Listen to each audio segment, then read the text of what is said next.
como a mãe, o amor de mãe, né? Ele transcende a lógica da razão, o amor pela terra, a terra pelo povo, mesmo que o povo às vezes destrua, mas ela está sempre com amor maior do que aquilo que se vê. A gente brigou pela água, eu quase fui morto pela água, aqui mesmo dentro dessa casa. E hoje a gente briga por conta da poluição que também chegou. No momento que eu estive lá, quando eu chego dentro do território, eu gosto de sentir o chão.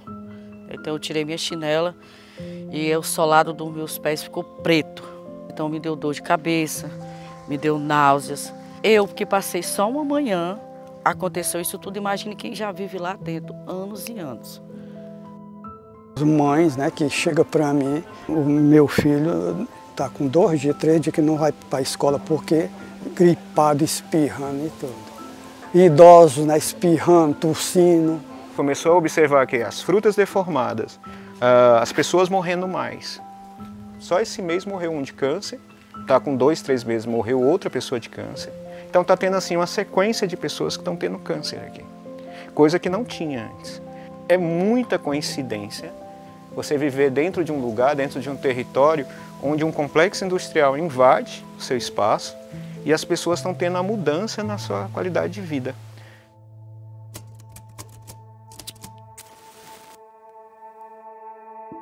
Quando a gente fala de crise climática, nós estamos falando certamente do maior desafio jamais posto para a humanidade. Desde o período da Revolução Industrial até os dias atuais, estima-se que a temperatura média do planeta Terra tem aumentado em 1,3 graus Celsius. E aí os nossos esforços são para que essa temperatura não chegue a 1,5 graus e, pior ainda, que não atinja 2 graus. Os efeitos podem ser muito catastróficos e irreversíveis. Nós estamos falando de alterações na composição química e no comportamento físico da atmosfera terrestre que só ocorreram antes em escala geológica. Para que a gente tenha uma ideia, os principais gases de efeito estufa da atmosfera tinham concentrações pré-industriais da ordem de 280 partes por milhão, no caso do dióxido de carbono, CO2, da ordem de 700 a 800 partes por bilhão, no caso do metano, e nós hoje temos 2,5 vezes mais metano na atmosfera e cerca de 50% a mais de CO2. A gente está vivendo uma crise de um determinado modelo civilizatório, né? Esse modelo de civilização, ele está baseado numa certa ideia de produção infinita, de lucro infinito, né? De uma transformação de todas as formas de vida em mercadorias para essa lógica de produção infinita, né? Esse modelo, ele está baseado, dentre outras coisas, também na queima de combustíveis fósseis, né? Num padrão energético que é um padrão que produz muitos gases do efeito estufa. Basicamente é isso que está aquecendo o planeta. Ele está, obviamente, fora do equilíbrio. Ou traduzindo para algo que é mais palpável, é mais ou menos como se você pegasse 21 bombas de Hiroshima e explodisse a cada segundo e guardasse todo o calor liberado. Ou 700 milhões de bombas de Hiroshima por ano. É importante dizer que as usinas termoelétricas no estado do Ceará, elas estão localizadas no Complexo Industrial e Portuário do Pecém. Foi uma escolha, né, estatal, atrair diferentes empresas, né, e boa parte dessas empresas, elas usam tecnologia ultrapassada, tecnologia suja. Termoelétrica é um tipo de usina geradora de eletricidade que precisa de uma fonte de calor. Você tem aí movimento de vapor d'água, em geral, girando turbinas. No caso de uma termoelétrica, são esses vapores quentes que movimentam as turbinas e esse movimento rotatório das turbinas, com campo magnético, etc., permite que você gere eletricidade. No caso, que fonte de calor seria essa? Tem inúmeras possibilidades. Pode ser nuclear, pode ser uma reação nuclear.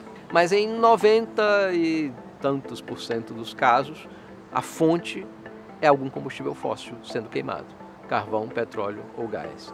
E no caso, é a queima desses combustíveis fósseis que é a principal causa de acumulação de CO2 na atmosfera na escala global. Essa é uma tecnologia que a gente usava literalmente no século passado, no século XX, né? Então, a instalação dessa usina termoelétrica, ela passa a ser um empreendimento que coloca o Ceará no topo, né, dos estados brasileiros que têm maior emissão de gases de efeito estufa.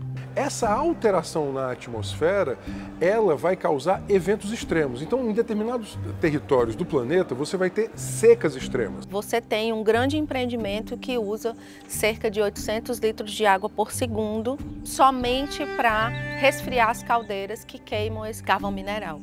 Então, é um impacto macro, né? Não só para o planeta, mas também para o estado do Ceará como um todo. E a gente viu isso, inclusive, diante de várias comunidades no interior do Ceará que estavam sendo abastecidas por carros-pipa, com os açudes secando. Essas usinas termoelétricas não deixaram de ter acesso à água. Inclusive, várias obras hídricas foram feitas para garantir que esse empreendimento continuasse funcionando. A exemplo do açude Sítios Novos, que secou quase que imediatamente depois que a termoelétrica foi ligada, né, em 2012. E a gente paga por essa água, que é uma água nossa, que é retirada do nosso território, que é retirada da nossa aldeia. Que quanto mais se baixa a água, mais difícil o peixe fica de produzir. E as pessoas vivem da pesca ali. Pontualmente, você tem um impacto da poluição sonora e da poluição do ar nas comunidades. E você tem o ataque frontal também às comunidades tradicionais, alguns e algumas realocados naquele processo de desterritorialização, e algumas famílias foram alocadas num assentamento urbano. Essa movimentação que hoje é o assentamento Nova Vida, um trocadilho infame que foi dado ao assentamento, porque essa nova vida que foi oferecida para essa comunidade foi uma vida de poluição, de ansiedade, de depressão, de doenças respiratórias. Injustiça ambiental. Ou seja, apesar da crise ambiental ser planetária e todos nós estarmos nesse planeta porque não há planeta B, a crise não chega a todos da mesma maneira. Então aqui hoje a gente vai mostrar um pouco do carvão, o carvão mineral, que ele está aqui em cima, né? Ele tá, na verdade, ele cai em todas as plantas. Olha, o caju, ele tem uma pele que parece a pele do rosto e ele é oleoso também. Ele se protege com o óleo, se protege do sol. Isso não está mais acontecendo. Ele está ficando ruim antes de cair. E o caju é uma grande representação da força que a destruição do complexo industrial tem. Ele começa tudo isso aqui, ó. E tem muitos deles que brilham. Isso daqui a gente retira toda semana. E aqui é muito próximo do rio, se vocês olharem para ali, ali é o Cauípe. E do outro lado já fica tanto Cumbuco, como também a região aqui que vai para Tanupaba, Caraúbas, Pirapora, que é o outro lado também do Lago Amado Cauípe, que é uma APA, né? Uma área de proteção ambiental, que deveria estar sendo protegida, na verdade, mas que infelizmente está sofrendo esses ataques. Quando eu estava em sala de aula, os meus alunos estavam faltando frequentemente. Foram para a consulta indígena e lá o médico disse, né, problema de pele e tem tudo a ver com a água. Eles tomam muito banho na lagoa, porque é próximo, né, de onde eles vivem. Alguns banhos você já percebe a pele mais seca e dali vai criando feridas. De lá para cá, eles dizem que os meninos não foram curados total. Mas aqui é claro, chega momentos à noite que a gente tem dificuldade em respirar. E esse carvão, o estranho dele estar vindo aqui é porque a esteira que traz esse carvão, ela está a 14 quilômetros daqui. E ela segue no sentido do Pecém, que é para lá. Só que as esteiras, se a gente observa por baixo, elas estão totalmente rasgadas, a sua proteção. Então, esse carvão está indo para longe. A gente tem relatos aqui, como eu havia dito, de pessoas que estão falando mesmo. Muita gente adoecendo, muita gente com problema respiratório. Então, esse é o que o complexo portuário do Pecém traz, e todas as siderúrgicas, tudo que está ali, afeta dentro do território. Trazer indústria para acabar com aquilo que sempre existiu e sempre favoreceu não só o ser humano, mas como a natureza em si, vale a pena? Trazer energia elétrica usando materiais que são altamente poluentes, como carvão mineral, como gás natural, será que vale a pena? Para que tanta energia? Por que nós temos que impor a nós mesmos um conjunto de sacrifícios para garantir a mudança da matriz energética europeia? Quanta energia é utilizada para produzir bens de consumo de baixíssima durabilidade? Desde o plástico descartável até o celular que não dura mais do que 1 ano e meio, o computador que não dura mais do que 2 anos, 3 anos. Enfrentar esse problema facilitaria muito as possibilidades de suprir 100% das necessidades reais. Porque sim, nós não queremos retornar às cavernas. Nós queremos hospitais de qualidade funcionando, nós queremos escolas, universidades, teatros, cinemas. Nesse sentido, certamente, e alguns estudos já foram feitos assim, nós poderíamos viver com o atendimento do conjunto das necessidades básicas para os 8 bilhões de seres humanos que hoje habitam o planeta, com um consumo de energia semelhante ao da década de 90. Seria muito mais fácil nesse sentido, com uma demanda energética, né, racionalmente pensada, atender a todas as demandas com solar, eólica, as hidráulicas, a própria biomassa, a maremotriz, etc. Seria perfeitamente factível. Uma vez uma pessoa me perguntou o que faz um lutador feliz. É ter mais gente na luta.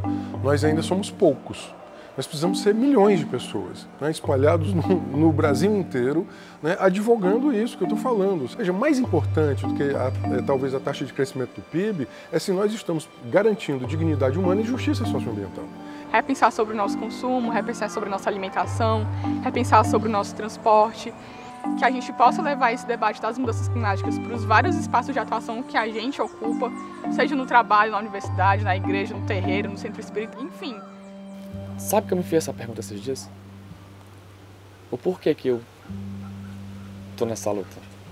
Por muito tempo eu não tinha resposta. E eu cogitei me afastar. Só que quando eu vi as minhas mães na minha aldeia, com os filhos nos braços, pedindo que eu não fizesse isso, porque se a gente saísse da luta, elas sairiam também. E a gente ia perder a nossa história, a nossa terra. E é dessa força que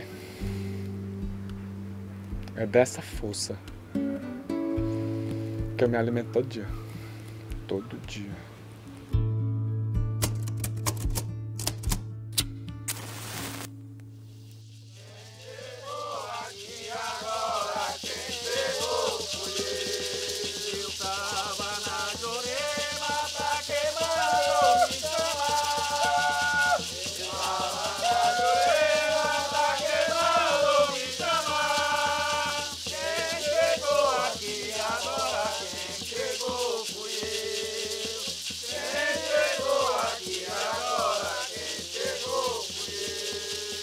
O galo cantou.